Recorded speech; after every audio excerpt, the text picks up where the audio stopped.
J.I. Packer once wrote that if you want to judge how well a person understands Christianity, find out how much he makes of the thought of being God's child and having God as his father. To Packer, the fatherhood of God and adoption in Christ are the sum of New Testament religion. Christians are people who have God as their father. By nature, this is not so. In Paul's letters to the Ephesians, he explains that we were once dead in our trespasses and sins, and were by nature children of wrath, like the rest of mankind.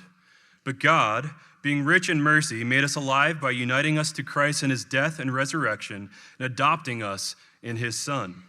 You have been adopted in Christ, and so you too hear, "This is my beloved Son, with whom I am well pleased," in the waters of baptism.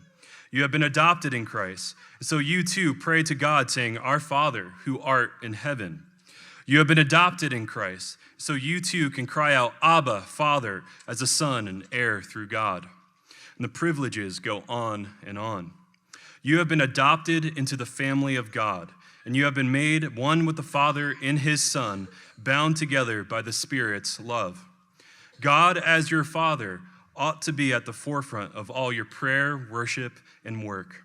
It ought to be the predominant image in your mind when you hear the word God.